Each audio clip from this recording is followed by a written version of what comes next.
Suriname के हमार जितना जनता लोगन हैगा, आप लोगों को भर भर के प्यार दिया जा रहा है। और आज मानदा होई गे बा देर तक दिसंबर, जी हाँ, और जरूर से दैनिक समाचार के अब तैत होई गे बा। तो तेईबेन का ये प्रोग्राम है और हर रोज आप लोगन के बतावल जात बा कि देश के हालात कौन ची बा। सूरीनाम के जनता सभी डिस्ट्रिक्टन में ऑनलाइन फेसबुक यूट्यूब पर बहुत चाहने वालन है न। रेडियो संगम जोन den Haag में बा, सनराइज एफएम रोटरडम में, और तेईबेन के ऐप अगर आपने डाउनलोड किया है न तो ये प्रोग्राम आप तक आएगा। गूगल प्ले स्टोर से कीजिए और सूरीनाम के जनता लोगन 20.6 टेलीविज़न पर भी, जैसे और जहां से आप लोग हमें सुने हैं, सबके अस्सलामु अलैकुम, राम राम, नमस्ते, खुद नाफन खुद मेदख जो भी हो ना। और यही उम्मीद है कि आप लोगन मोई से हो जा। आपके घरे अगर आज कौनों की सालगिरह है, जन्मदिन, फरियारी, मुबारकबाद और बधाई है आपको। अगर आप बीमार है न, अपने घरे या सिकन हाउस में बांटो, तो आपके लिए दुआ प्रार्थना है कि आप तंदुरुस्त हो जाए। कोनो आपके परिवार में गुजर के बा, तेईबेन आप लोग के दुख में शामिल है। सूरीनाम में आइले है तो आपके हम लोग स्वागत करीला। अगर आप सफर करोगे तो आपके सफर में आसानी हो जाए। प्यारे भाइयों, आज एक बार फिर देर तक दिसंबर हैगा और हम आपके बताइला कि खास तौर पर आज के जो मौसम का प्रोग्राम बा, लिखल है बवलत एंड फेल रेखन इन द मिडग। तो आज के खरतीन सब बोले हैं कि शाम के वक्त में बारिश होगा न, और फरमाते हैं कि रात के समय में हवा भी चली और कांस रेखन पे तक % बतावल गए। तो ये मई तैयार लोग इस दिन ये एक ऑपमेटिंग करे हैं और इसी के आधार पर ये लोग बता रहे हैं। हमारे देश के जनता लोगन, हम आप लोग के नाम पर दैनिक समाचार रखीला और औकाबेई के मतलब है अनफंकलक किस ब्यूरो न। ई लोग एगो ब्रीफ लिखी सेगा सूरीनाम के जनता, और ई लोगन NDP के 4 से तर के एगो ब्रीफ लिखी से और गमी के इजहार करते हैं कि ई जो पहले वाला 4 सेटर देसी बाउतर से गुजर गए, तो सबने को ब्रीफ लिख करके और मई द लीफ बताओ करिश्बा। तो हमारे देश के जनता अनफंकलक किस बिरो बोले हैगा कि एगो पॉलिटिकल लीडर के गुजर जाने पर जोन बपालंद रोल अदा किया है सूरीनाम के पॉलिटिक में, तब सब बतावे है कि ये एगो बहुत बड़ा खमेस, यानी कि समाज और देश के लिए ये चिंता करे वाली बात है। तो सूरीनाम के जनता पता ना है और न फंकलक किस ब्यूरो के मनैयन बीमार है कि नजरान है सबन ना, कोई खमेस नहीं है। हमारे देश के जनता लोगन, आप सब कोई जानो हैगा कि बहुत तरसा कौन रोल खेली से सूरीनाम के पॉलिटिक में और देश को कहां पे पहुंचाइस बा। और न फंकलक किस ब्यूरो ना, ये लोग बोले कि खमेस हैगा, बहुत भारी खमेस तो ये लोगन के का भइल है ना। हमारे देश के जनता लोगन बहुतर सके रहा, कौन ची करके गइल हैगा, आप लोग थोड़ो भुलैले ना। बहुत लोग हैं जो कर जय जयकार कर रहे हैं, लेकिन हमारे भाइयों कहानी का दूसरा पन्ना भी है ना। और ये लोगन में दलीफ बतायुख करे है, ओके एगो पॉलिटिकल लीडर बतावे है ना, और बोले एगो बपालन दे रोल खेली से। कौन रोल खेली से ये आप लोग जानो है, हकीकत से दूर न भागिएगा। प्यारे भाइयों, हम आप लोगन के नाम पे आगे बढ़ीला ना। मौत तो एक दिन सबको आनी है जनता, हमको भी आएगी और आपको भी आएगा, लेकिन इससे हम लोग ना हकीकत को ना गुमराही में रखे। जैसे हुआ है वैसे बयान करे तो बात में और लज्जत है। देश के जनता दैनिक समाचार हैगा और बात जैसे बा वैसे बयान करे। आगे बढ़ते हैं। Special veiligheidsplan in werking tot uitvaart Bouterse। सभन इस बात पर भी गौर करेंगे, कारण कि बोले बौतरस के अंतिम संस्कार के दौरान, गौर से सुनियो, बोले beschermen van kritieke infrastructuur, roadblocks, voorkomen van calamiteiten ना। बोले बौतरस के अंतिम संस्कार के दिन तक एक veiligheidsplan सरकार तैयार करी in samenwerking met de ordendienst van de NDP, कारण कि कुछ भी हो सकता है ना, और रोमलई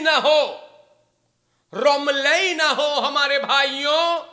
वही खरतीन सबन सब कुछ ख्याल करेंगे। यह भी मैंने आपको बता दिया है, स्टार न्यूज जिक्र जो किया। आगे चलता हूं हमारे प्यारे भाइयों, देखो यहां पर president Santokhi respecteert besluit Weduwe Bouterse। Suriname देश के प्रेसिडेंट चंद्रिका प्रसाद संतोखी आज ऊ तार के जरिए कांटेक्ट में आवत इंग्रिड बौतरसे वालरिंग बौतरसे के दुल्हन से कंदोलेर करे खरतीन, लेकिन यह ना हुआ। बौतरसे के दुल्हन न मांगी सेगा। बौतरसे के दुल्हन को कौन बात पे मर्चा लगल है और न मांगी सेगा, और प्रेसिडेंट बोले कि वो रेस्पेक्टेर करे है ना, और प्रेसिडेंट बोले वो मांगे है एगो और दल का सिचुएसी सब कुछ रस्तक रहे, वो रोमलई न मांगे है ना।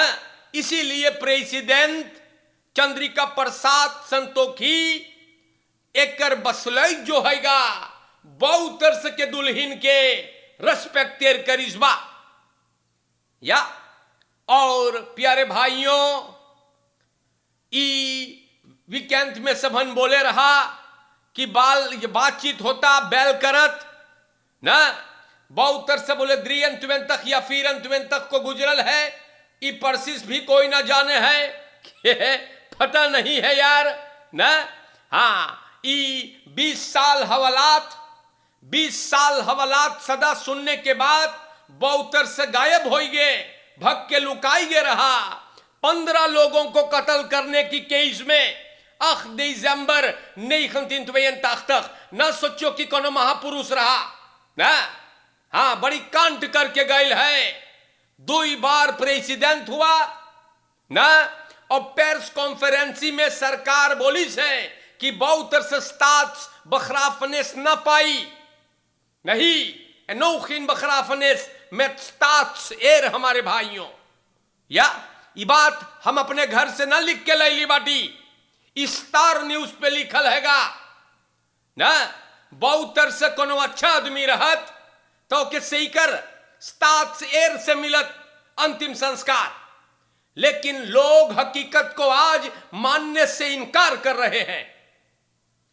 ब्रॉन स्टार न्यूज हैगा और प्रेसिडेंट बोले हम लोग न मांगिला रोमल, हम लोगन रोमल न लोबी करीला, हम लोग मांगिला कि सब रोस्तक से होवे। ओही खात एनडीपी और लोग के पलवार से हम लोग बतियाइला ई केस को अफहंदल करे के। और प्रेसिडेंट बोले हैगा हमके रोमल न इंटरफेयर करे हैगा ना। बिल्कुल सही फरमाइश है राष्ट्रपति चंद्रिका प्रसाद संतोखी ना। बोले स्थान दैदलक है, सब कुछ चाहिए और दसे होवे के जरूर से ऐसा ख्याल एक सिपाही का होता है ना। और ये बिल्कुल सही फरमाइश है राष्ट्रपति। प्यारे भाइयों, दैनिक समाचार में आप लोगों को हम ये सब बातें बताते रहते हैं। और Bouterse के दुल्हन को कौन बात पे मर्चा लगल हैगा और वो टेलीफोन के खसप्रेक बोले हम ना मांगिला ना। Man in buikstreek geschoten na en beroofd. Schimmelpenningstraat en Kotai-straat के हुकू पर इस zondag के रात के पेट में एगो आदमी दाग दिल सबन हरियर ब्रोमफिट्स पे रहले।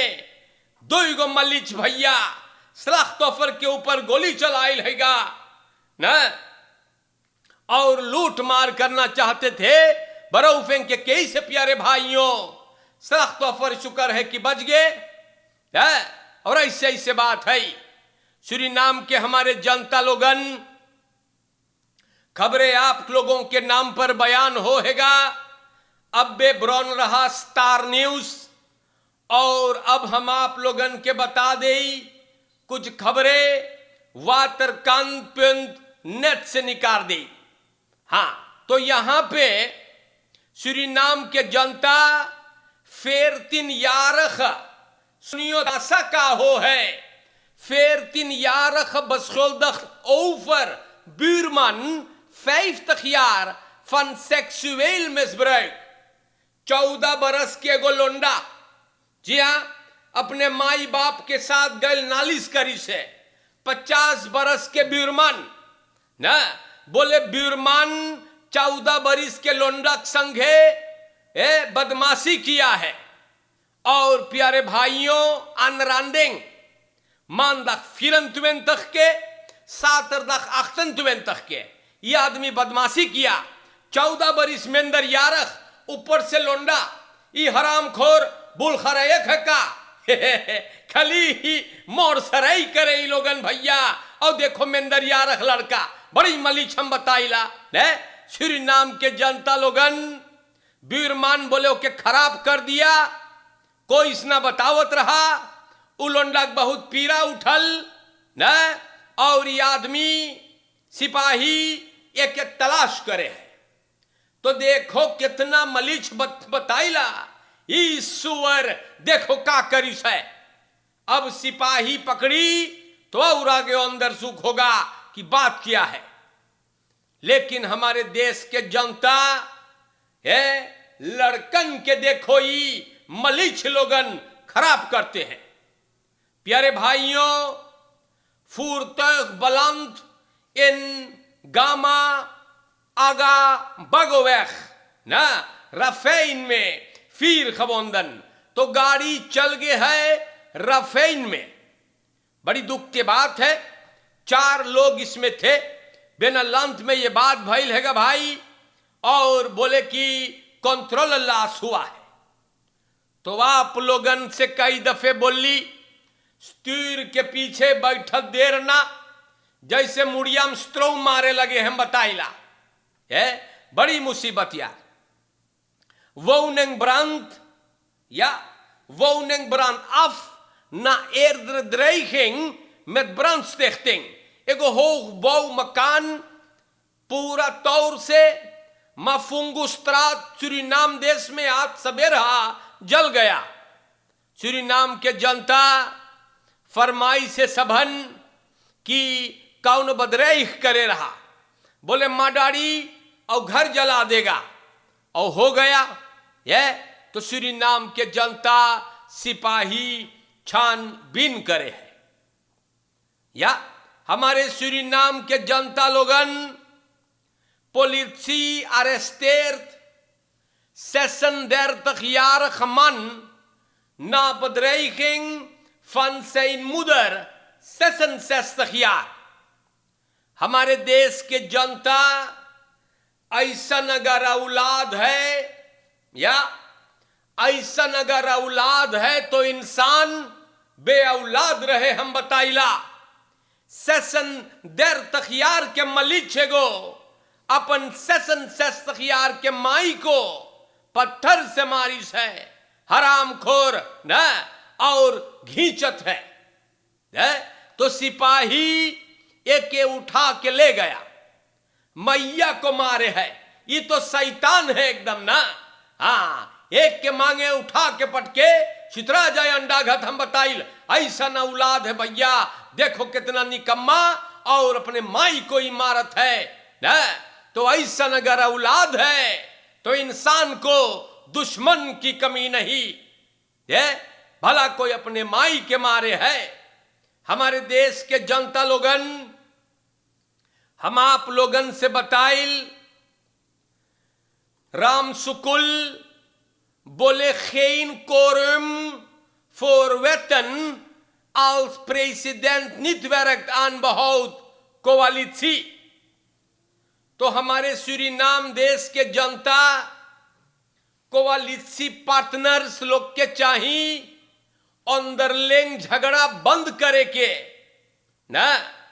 5 महीना और है इस सरकार में है, और सरकार है प्रेसिडेंट बहुत मेहनत करता है कि कोवालिसी कायम रहे ना।